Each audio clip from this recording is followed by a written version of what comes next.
Good morning. Welcome to Morning Coffee Live. Happy Friday, everybody. Welcome to the stream. Got a fun one today. Last week we talked about Apple's failure of an ad with the Crush ad, the same one that got blocked from YouTube because I used the Crush ad in it. We'll see how this one does. But interesting what happened today. Samsung decided to take advantage of Apple's misstep and release their own ad playing off of Crush. Don't know if you've all seen it yet, so I'm going to go ahead and take the risk and show it to you here, and then I'm going to talk about it. If you remember correctly, with the Crush ad, it was the hydraulic press destroying all the things people love, and there was a huge backlash, and I did a whole stream on using destruction in your advertising and how you need to be careful with that because when you're crushing people's dreams and identities, it doesn't go over well. Samsung came along and decided to capitalize on that misstep by Apple, and here it is. Let's take a look.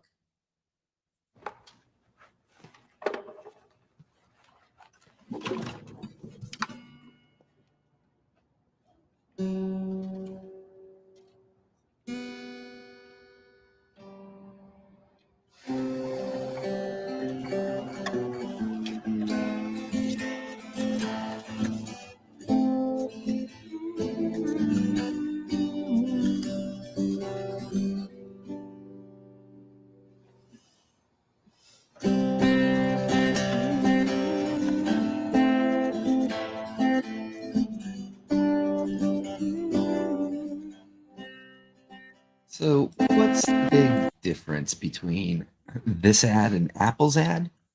Well, there you have it, right there. Creativity cannot be crushed. What did they do? They took a person and gave them the guitar smashed by Apple. Obviously, not the same guitar. That one was probably wouldn't have been in tune anymore. But they're making a point here. People love these things. People live for these things. And Samsung says we respect that. Kicking them a bit while they're down, but it's a beautiful ad in the sense of it captured the right emotion.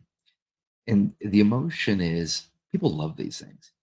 People are going to be more excited about Samsung with this woman here playing a broken guitar than they are about the Apple ad that crushed it all. The funny thing is that Apple ad probably cost a fortune. When you think about, if, I'm assuming that was done with practical effects. It's possible it wasn't, but I'm going to assume it was. Most of it, obviously, some of the stuff towards the end of the original ad, the explosions of everything wasn't practical, but let's assume it was practical effects, even if it wasn't. That ad cost a fortune, and it gave him a black eye. Not a good combination.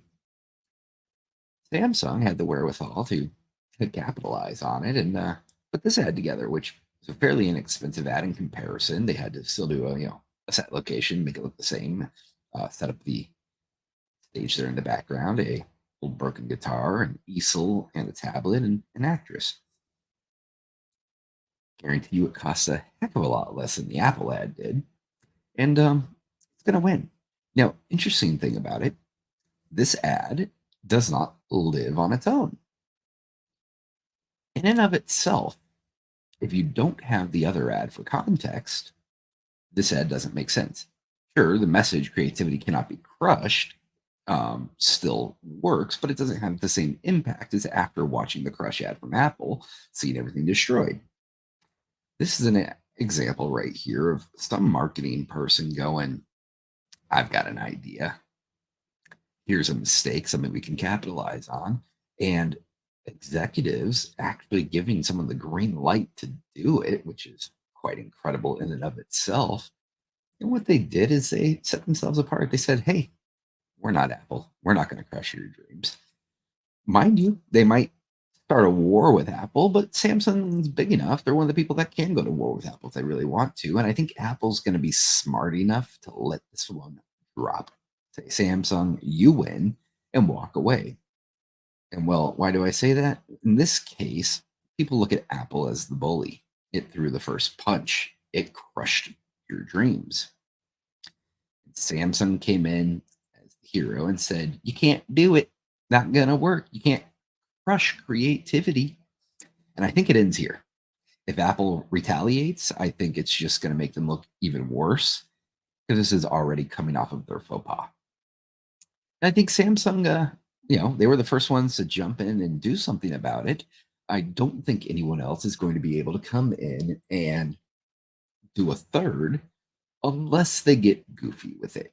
If you want to keep this theme going and keep riffing on Apple and keep running these ads, you're going to have to get funny with it. This one, it's serious, right? Creativity cannot be crushed, and it's intended to be an emotional ad to get people going. Yeah, that's right. Creativity cannot be crushed, and respect Samsung for it, and also appreciate the fact that they're poking fun at Apple.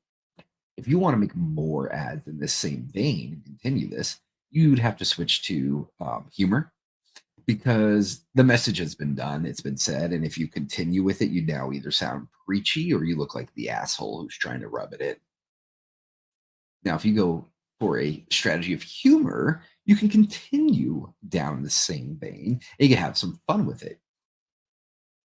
You know, you can, from here, you can play with the idea all you want, but if a large dose of humor will get people past the fact that you're still playing off the same concept. I'm trying to think what that would look like, and I don't know right off the top. But if there is a further ad, mark my words, it needs to be humor focused to succeed. Otherwise, I said Samsung will come off looking like the assholes harping on it. They've already won. They did it. They did it right. Creativity cannot be crushed. 1 point for Samsung, 0 points for Apple. They win. But just interesting to see. It's a rare case of a marketer actually going with current events and using those to enhance a brand message, which I'm a huge believer and a huge fan of. But most people move too slow.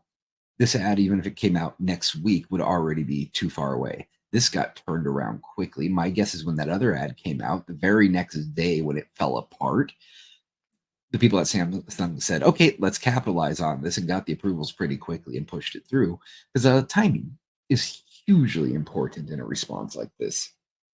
If you wait even more than a week, it's old news.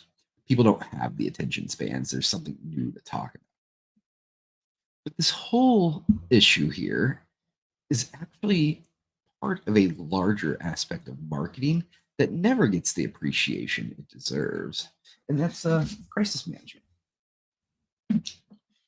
Crisis management is a key aspect of marketing and PR that I don't think people put enough thought into, especially in smaller companies. The very large companies have entire crisis management teams. They've already planned out how to handle crises. They have rehearsals on what to do. I guarantee you, Apple has a crisis management plan of some sort in place based on their failure of an ad, or at least I would hope they do. Then they've been following that playbook. One of the things to keep in mind, though, is what happened to Apple here is not unique. I don't hold this ad against Apple. Sure, it was a mistake. It was a misstep. It hurt their advertising. It hurt their image. It hurts their bottom line. It is a crisis. Doesn't mean it's the end of the world. Um, in crises, so my background in crisis management is actually back in my undergrad days when I was going to San Jose State University. I had the opportunity to take the first ever graduate level course offered in crisis management on the West Coast of the United States. I believe it was the third time a crisis management course had ever even been offered in the US. So I got into crisis management really early. Something I was fascinated with. At one point, I would argue I was one of the forefront researchers in crisis management for a very brief period of time. And then the field kind of exploded. And I learned everything there was about it. I became a mediator as well. I got my degree in communication. I actually wanted to go into crisis management. That was part of my original plan, was to become a crisis manager.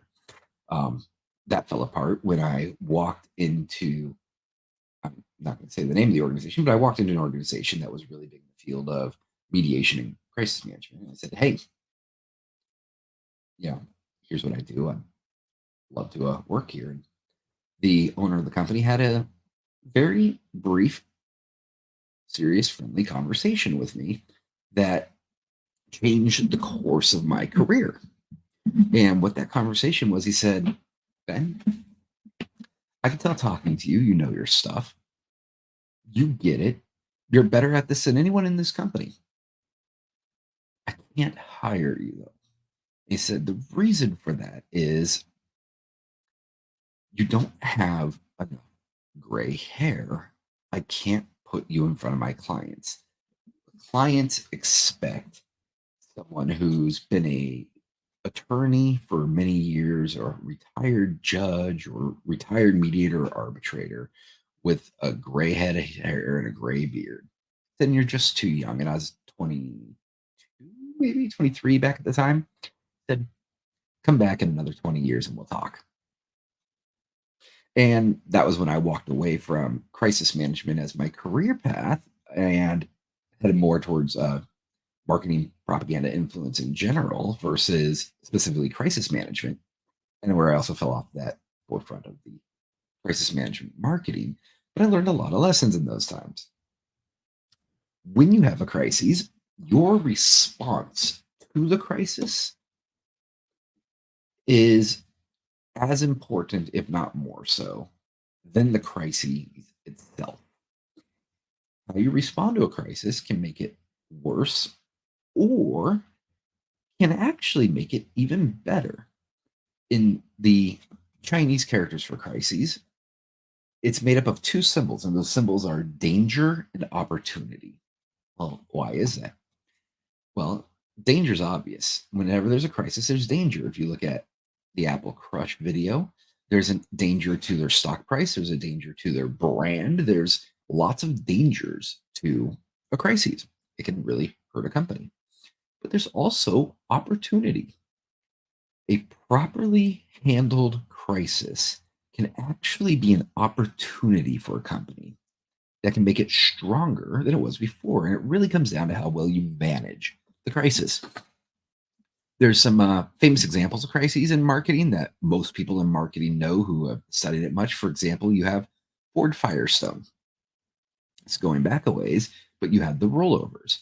What was the crisis management strategy? Well, Ford blamed Firestone for the rollovers, blamed their tires. And Firestone said, no, no, no, it's not us. It's Ford. It's their cars.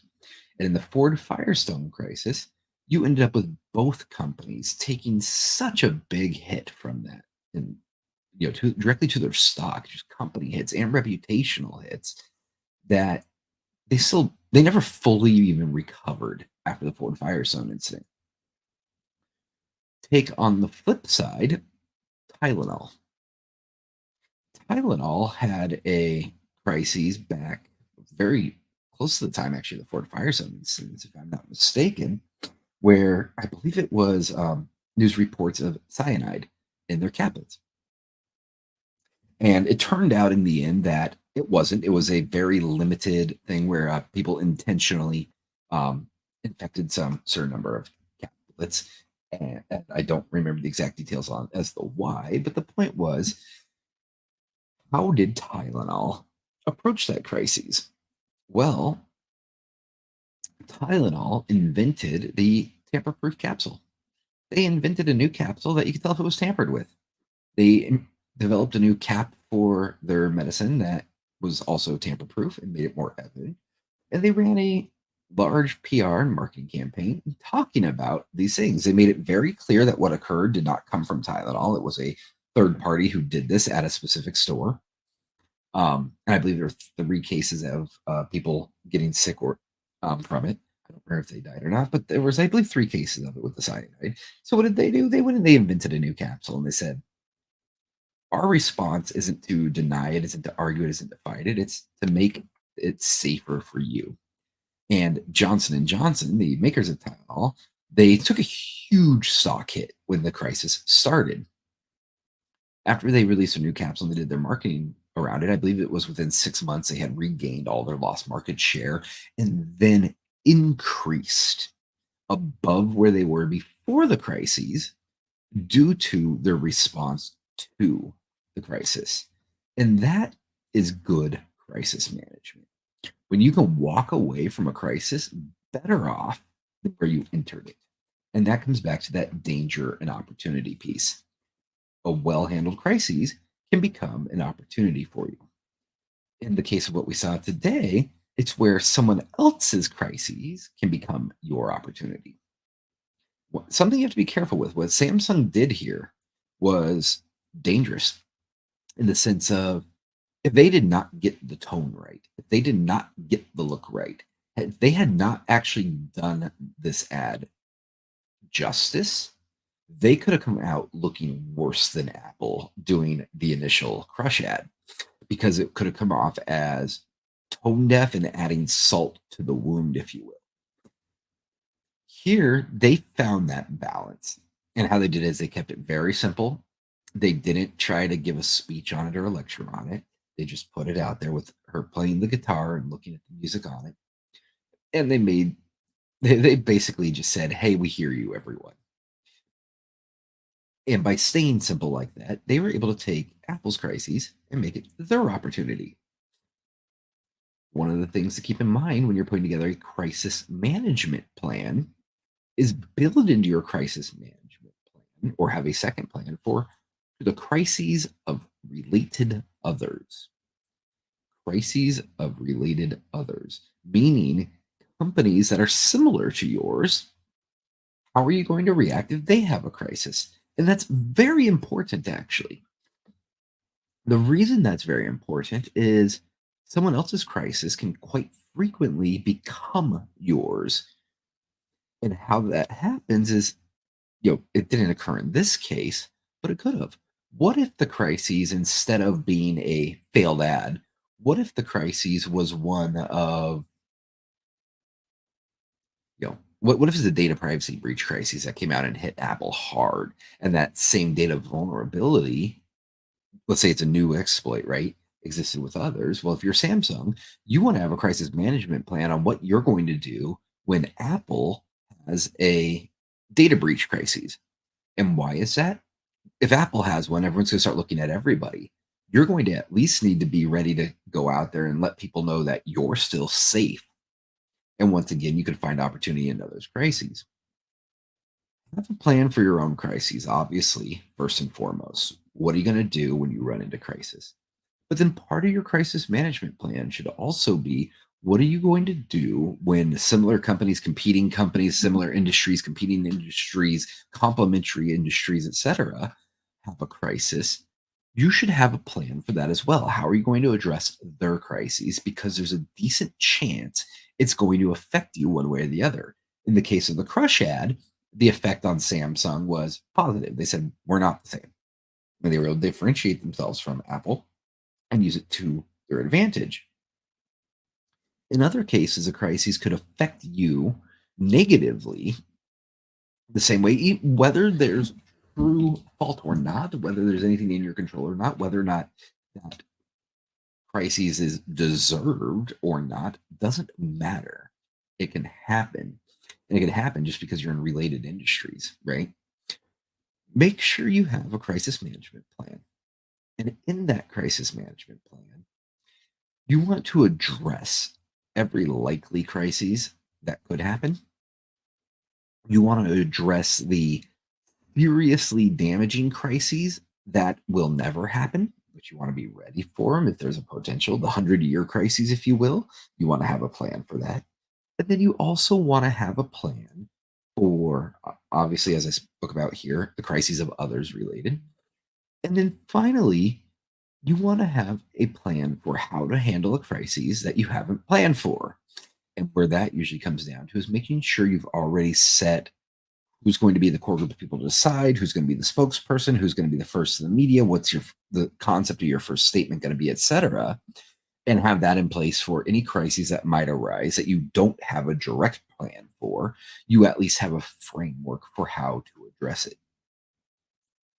Crises can break a company instantly.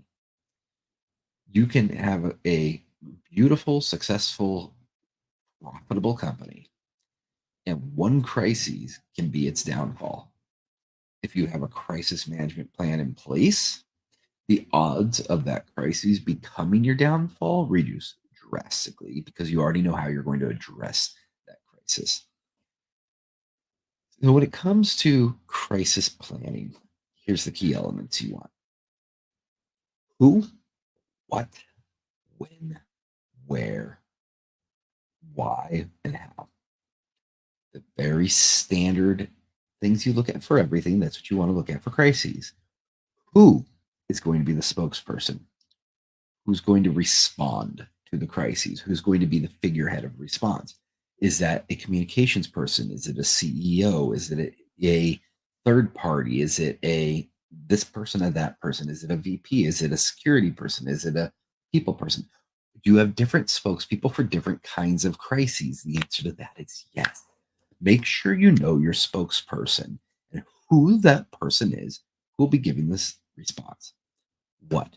What is your response going to be? Have as many of these responses figured out ahead of time, but you want to keep a certain amount of flexibility to tailor to the individual crises. When? When is a very, very important topic that gets overlooked a lot. Somebody actually wrote a paper back in college. If I remember right, it was called timing. Uh, it was God, I forgot the title of the paper, but basically the concept of the paper was that the timing of a response in crisis management can be just as important, if not more important, than the response itself. And why is timing so important in a crisis? Well, in a crisis, you end up with an information vacuum. When a crisis occurs, everyone wants to know what's going on, and there are not enough answers yet. And so you end up with an information vacuum. And what happens to a vacuum when you are not, when you're in an atmosphere? It fills. And in this day and age, with the 24-hour news cycle and social media, the information vacuum fills incredibly rapidly. And so if you are not the first one out there speaking on behalf of your company, I guarantee you someone else will be. And the first message out there hits hard. Right, wrong, or otherwise, it hits hard. So one of the things I wrote about back in my early days of looking to crisis management was an early response in crisis management is absolutely crucial. Now, the biggest argument to an early response in crisis management is, well, what are we going to say? We may not even have the details yet. You're right. You might. You might not have all the details yet. So what do you say? Well, you have your spokesperson, whether that be your CEO or a dedicated spokesperson or whoever it may be, go out immediately after your crisis and tell two things and two things only. Here's what we do know. Mind you, when I say what we do know, this is what you do know that you're telling the public. You don't have to tell them everything. You need to very carefully weigh what you are and are not going to share and when. But for this very early response, for this first hit, you want to tell the public, the affected publics, what you do know within the confines of you're telling them what you do know that you want to share with them. You might know things that you don't want to share with your affected public at this time. Maybe there's legal stuff involved. Maybe there's reputational stuff that needs to be determined, etc. Maybe you know everything going on with this crisis yet, but you're not ready to share that yet because you need to do more research or you need to figure out some solutions. But everything you do know that you're willing to share, you want to bring that. So tell them what you do know. And then the second thing that you want to do is tell them how you are following up and when. And so that is telling those affected publics, the media, whoever it may be, whether this be on your social channels, on your website, your internet, whether it's on CNN, who knows, wherever it is you're telling it, the second thing you want to tell them besides what you know is what you're doing next. And so it might look something along the lines of, hello everybody, my name's so and so from Widget Corp. Um, as you may know, we had an incident today in which X, Y, and Z happened. There's your sharing the what. And then when it comes to the part two, it's what we're doing next. You could come out and say this: we do not have all the answers yet, but I want to assure you we are digging into it. We are working with the relevant authorities. We are going to get answers, and we will be getting back to you on X, Y, or Z channel for an update on this time and date. If you come out early with that message, you're golden. And the reason is there's now not a void, there's not a vacuum of information around your crises. They know you're addressing it, you've acknowledged it. The biggest thing you're doing in this is you're acknowledging that it's occurred. So people don't say, why aren't they saying anything? You acknowledge it occurred, and then you tell them what you're doing. We're looking in, we're diving deeper, we're this, we're that, we're the other thing. And part of that is you're also telling them, I'm your source for information. I'm your source for accuracy. I'm your source for truth. Come back at this time or this date or this place, or we'll be following up here or there. You're letting people know where to get information. It doesn't mean that all the other voices out there aren't going to say something too. But if you get out early, you can take authority, a stance of authority in the situation, and you can set the stage for the remainder of the crisis management. Next piece, and this goes a little farther, is can be part of that initial response, sometimes should be, sometimes not afterwards. Apologia, something I said a lot in crisis management. Apologia is the science of apology, if you will, or the act of apology. And here's the deal: when you have a crisis, anytime anything goes wrong, people love an apology. People want to know you're sorry for it. They want to know that you feel regret, etc. Especially if you were at fault. Apologia in crisis management, I did a lot of research on this back in the day as well, is an area where apologies they almost never backfire. You are generally going to be perfectly fine and perfectly safe, other than very specific circumstances, and those are ones that I'll be addressing your crisis management plan separately. You're generally going to be safe as a company to give an apology, and nobody ever likes to apologize. But when you wrong someone, you have to. When you give an apology, there's a lot of science to this, but I'm not going to go into too much detail. But here's the key to your apology: it must be received as sincere. An apology must be received as sincere. If it is not received as sincere, it can do even more harm than good. And why do I say be received as sincere? At the end of the day, a company isn't an individual entity. A company isn't its CEO in most cases, especially with larger companies. A company, while we legally treat them as a entity, it's a collection of lots of people, lots of heads, lots of ideas. And in many crises, there may not even be an individual directly at fault. It could be a process, it could be a system, etc. The truth is, a company can't apologize. It's not a person, it's a business. And a business doesn't have feelings, morals, ethics, any of that stuff. It's the people within the business that do. So when I say that an apology must be received as legitimate, you need to make sure that when you apologize, that you are not over apologizing or under apologizing, and that you're coming from a very real position, a human apology, not a corporate apology. Mind you, it needs to be framed as a corporate apology, but it needs to connect on a human level. Let's go back to our Apple incident here for a moment. Had Apple come out with a simple statement of, hi, everybody, to all our fans and customers out there, we just want to say we're sorry. We realize that this ad missed the mark, that it caused a lot of caused a lot of issues, caused some trouble. People weren't happy with it. We just want to let you know we hear you, we're sorry, and we're going to work with you to do better in the future. We're still digging into the details of how this happened, how this got approved. And we'll take steps to make sure that we don't do stuff like this again. And we want you to be a part of it. So follow along here with our social and we'll let you know how it goes. Once again, yeah, very sorry to our fans out there and our customers, but we can do better. Believe in us. Thank you. Have a wonderful day. An apology like that will be received positively, and people are going to forgive you a lot easier. And when I say you, I mean your company, your brand, your organization. They're going to forgive you a lot easier. So, quick recap: crisis management.